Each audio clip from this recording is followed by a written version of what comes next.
Assalamualaikum warahmatullahi wabarakatuh, sahabat santri kota dimanapun Anda berada. Banyak yang request kepada podcast santri kota tentang bagaimana menyikapi Mama Gufron. Ini sebuah situasi dan kondisi kebatinan masyarakat sudah mulai campur aduk nih ya.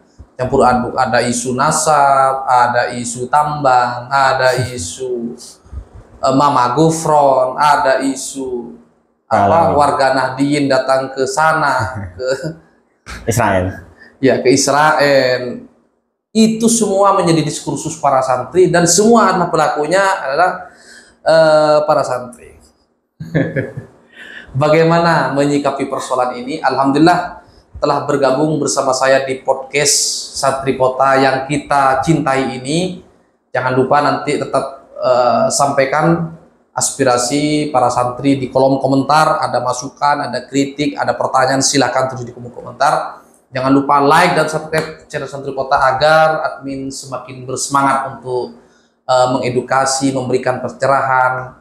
Kita datangkan narasumber yang hebat-hebat. Telah bergabung bersama saya Ustadz Ahmad Ridwan Asy-Syifa. Assalamualaikum Ustadz. Waalaikumsalam warahmatullahi. Beliau ini santri progresif, santri yang memiliki misi ke depan yang jauh ya. Dan beliau ini hari ini menjadi dai-nya Majelis Ulama Indonesia, dai muda Majelis Ulama Indonesia yang sedang bertugas di Nusa Tenggara Timur, tepatnya di kota mana Ustaz? Flores. Di Flores ya, di Pulau Flores, Flores Timur, Larantuka ya. Sapikan Indonesia. Beliau ini dai muda yang bertugas di Indonesia Timur, dan mungkin sambil lalu kita ngobrol Mama Gufron ke depan, mungkin setidaknya ngasih pengalaman sedikit lah dakwah di Indonesia Timur seperti apa. Oke Ustadz, kita masuk ke poin inti dulu. Kita berbincang soal Mama Gufron. Fenomena Mama Gufron ini sesungguhnya fenomena yang terus berulang. Ada yang mengaku malaikat Jibril, ada yang mengaku Tuhan, ada yang SMS kepada Allah katanya. Macam ada yang ngaku jadi nabi. Anehnya pengikutnya tetap banyak. Gitu loh. Pengikutnya tetap banyak. Yeah. Dan yang unik, pengikutnya ini bukan orang yang tidak sekolah. Bahkan ada sebuah kejadian di Jawa Timur, di Probolinggo waktu itu. Pengikutnya ini seorang profesor. Coba Bang, seorang profesor yang menjadi kiblat bagi para mahasiswanya ya. Mereka juga dibayar oleh negara atas dedikasinya sebagai pemikir, sebagai ilmuwan. Kok bisa masih ikut yang begitu-begituan? Apa ini? Fenomena apa ini, Ustaz? Jadi terima kasih kepada sahabat-sahabat santri kota. Terkait fenomena Mama Gufron ini mengguncang netizen Indonesia bahasanya ya. Yeah. Bahkan di setiap lini pembahasannya tentang Mama Gufron itu. Dan memang hanya di Indonesia ketika ada sesuatu hal yang aneh itu masih ada pengikutnya, dan itu pun jumlahnya banyak gitu. Makanya ini ada kaitannya dengan tadi cara berpikir yang logis, metodis, ala filsafat. Artinya tidak dilandasi dengan cara berpikir yang kritis, sehingga ikut-ikutan begitu saja. Asal ikut saja, tidak disaring dengan nalar pikir yang sehat, yang benar. Apakah ini benar? Cari titik kebenarannya. Yo, orang Indonesia yang mudah percaya itu. Mudah percaya. Yang penting menari, kok kelihatan dapat duit, ikut. Nah, iya. Ikut-ikutan lah. Ikut-ikutannya. Oke. Mama Gufron ini kan menjadi viral ketika dia itu membaca bahasa Suryani. Boleh dijelaskan apa tuh bahasa Suryani? Di luar pesantren mungkin nggak paham. Iya. Seperti apa Ustaz?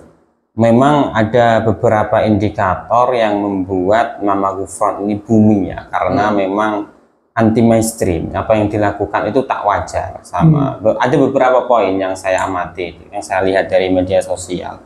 Di antaranya ya dia bisa bahasa semut, terus bisa bahasa Suryani, kemudian miss call sama malaikat maut karena santrinya meninggal untuk diamankan, terus bertemu dengan bidadari, dan ketemu Imam Syafi'i, Imam Malik, bahkan Imam Hambali. Itu dalam mimpi atau langsung? Langsung. Online?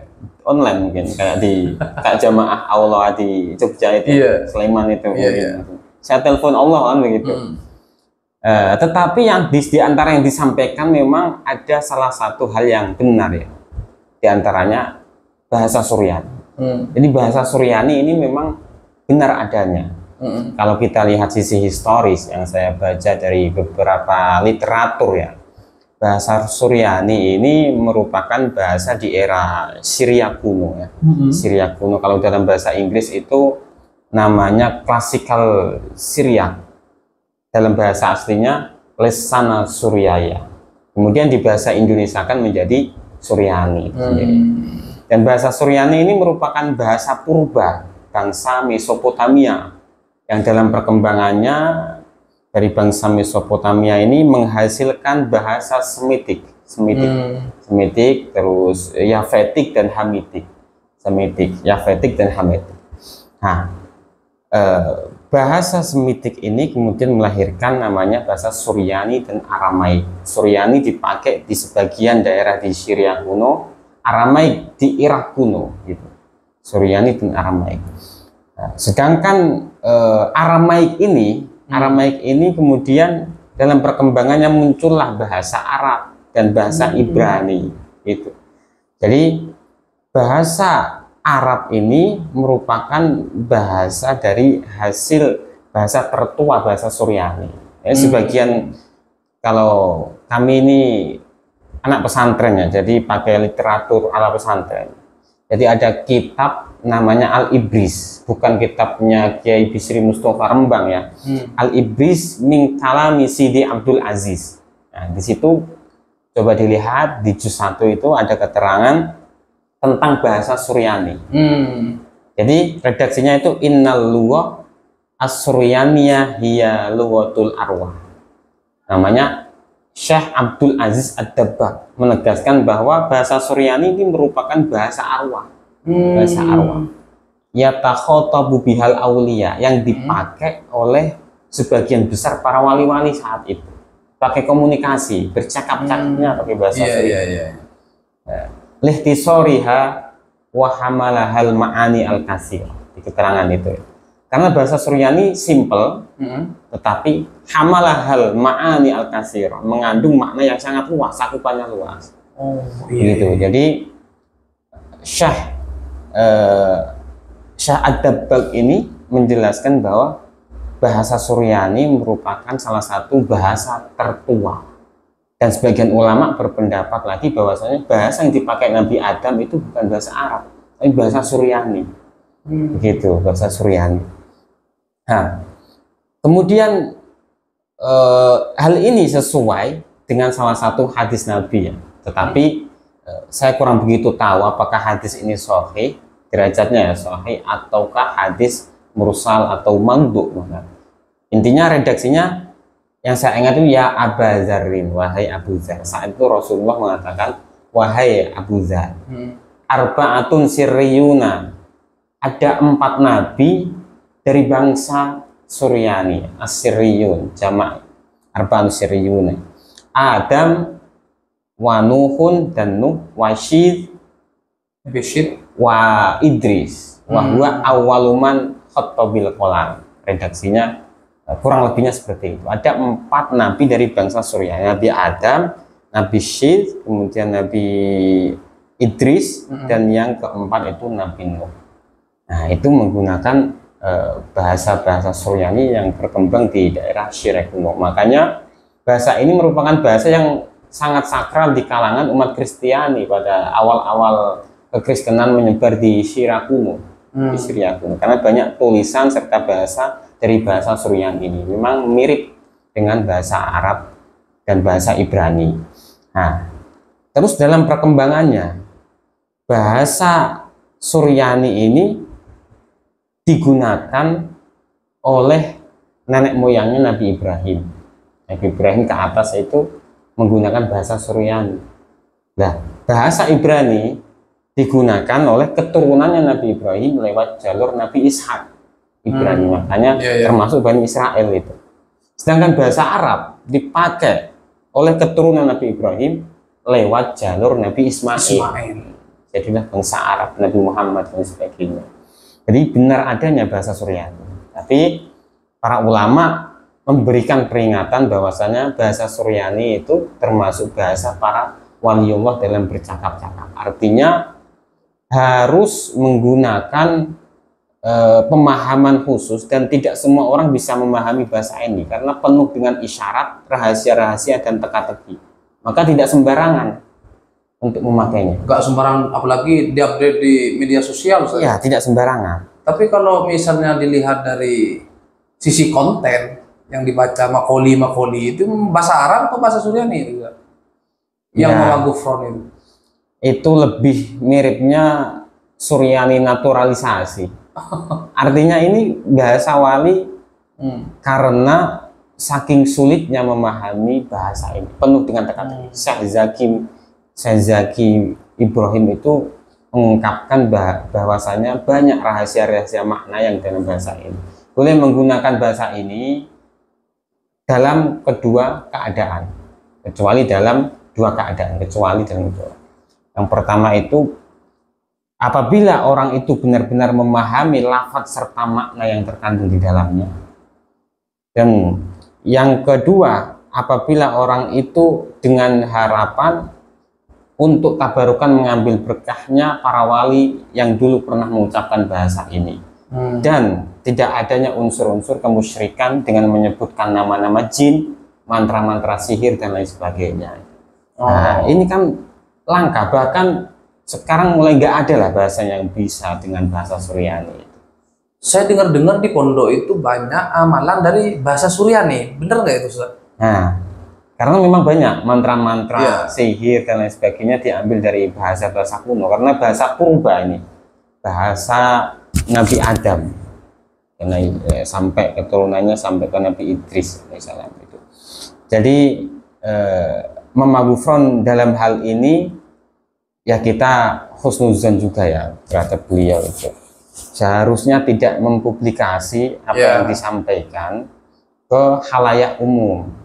Gitu. Seandainya hanya skop santrinya saja, mungkin nggak ada masalah. Nggak ada masalah, privasi nggak masalah. Tapi ini disampaikan ke khalayak umum yang belum siap untuk menerima hal-hal baru, apalagi terkait. Hanya diplesetin. Ada yang menganggap beliau wali dan lain sebagainya. Ini kan sangat jauh sekali dari tuntunan-tuntunan syariat, bahwasanya derajat seorang wali menjadi seorang wali itu di dalam kitab Kifayatul Atqiya kan dijelaskan tingkatannya, harus melalui syariat dulu, kemudian tarekat, kemudian hakikat, baru makrifat gitu. Jadi dalam hal ini tidak bisa kita mengklaim seseorang yang kita anggap sakral kemudian dianggap sebagai waliullah karena memiliki keanehan-keanehan. Bahkan kalau seandainya ada orang bisa terbang atau menghilang ataupun punya karomah yang lain, itu juga dianggap wali, itu kurang benar. Kalau dulu ceritanya orang-orang kan jalan di atas air gitu. Jalan di atas air. Ini kan sekarang fenomena seperti itu. Ada hal-hal aneh dikit. Kemarin bertemu Syekh Abdul Qadir Jailani, wah itu waliullah. Akhirnya banyak orang salah jalan. Dia nggak belajar. Habis nonton film Angling Dharma, mimpi orang pakai udeng, Ustaz. Dikiranya Syekh Abdul Qadir Jailani. Ada kemarin kasus di mana itu yang viral itu, yang menganggap nama-nama ruh, nama-nama arwah, kemudian sampai mengerti nasibnya seperti apa. Ternyata pelakunya apa nama nggak usah sebut namanya ya, tukang sodok gula itu dan sebagainya, itu dianggap wali karena ya intinya bahasa Suryani ini memang betul adanya, memang betul dan sejarahnya sudah dijabarkan luas oleh Ustaz Ridwan ini mulai dari Nabi Adam sampai sekarang. Berarti memang bahasa itu bermigrasi ya kemana-mana ya. Kalau bahasa Indonesia ini dari migrasinya dari mana, Ustaz? Kalau Ismail atau Ishak? Abrahamik memang unik ya, bahasa itu berkembang sesuai dengan perubahan peradaban di suatu masyarakat, dan ini ada keterkaitan antara satu sama lain. Makanya masing-masing dialek di suatu daerah itu memiliki ciri khas dan memiliki makna masing-masing sesuai dengan Al-Quran sendiri, wa 'allama Adamal asma. Masing-masing bahasa itu memiliki sisi keunikan serta makna-makna yang kita sendiri itu tidak bisa tahu secara menyeluruh, maka kita tidak boleh menghina mereka yang lain bahasa ataupun lain dialek, ya kan, seperti itu. Misalnya kita punya teman dari suku mana, oh bahasanya lucu, biasanya gitu. Oh, berarti kalau Mama Gufron menggunakan bahasa Suryani itu memang ada bahasa Suryani. Memang ada bahasa Suryani. Ya, jadi mungkin netizen yang selama ini nyinyir itu bahasa apa itu, ya bahasa Suryani ada, cuman mungkin kesalahan Mama Gufron diupload di media sosial gitu ya. Apalagi mungkin ada koreksi juga dari orang-orang, jangan-jangan bahasa Suryaninya masih ada yang salah misalnya kan. Dan terkait hal-hal kontroversinya juga yang lain-lain kan, yang lain perlu dikaji ulang dengan ya, yang penting netizen itu belajar syariat dulu lah. MUI kan sudah ngeluarin keputusan tuh soal Mama Gufron, ada respon lah dari Majelis Ulama Indonesia. Mudah-mudahan segera menemukan solusi dan tidak terjadi lagi, Ustaz, karena di Indonesia ini sangat subur. Sangat subur aliran sesat itu di mana-mana ya. Mudah-mudahan perbincangan yang singkat ini setidaknya memberikan pencerahan kepada kita, khususnya para santri, bahwa memang bahasa Suryani itu benar adanya, dan bahasa Suryani adalah bahasa yang paling tua, atau mungkin bahasa sederhananya adalah induk bahasa-bahasa di dunia, Ustaz ya, bahasa Suryani ini. Mudah-mudahan podcast kali ini bisa memberikan pencerahan kepada kita semua. Terima kasih kehadirannya Ustaz Ridwan. Ini saja yang dapat saya sampaikan. Jangan lupa like, subscribe, dan komen channel Santri Kota agar admin terus semangat membersamai Anda semuanya. Sekian dari saya, wassalamualaikum warahmatullahi wabarakatuh. Sampai jumpa.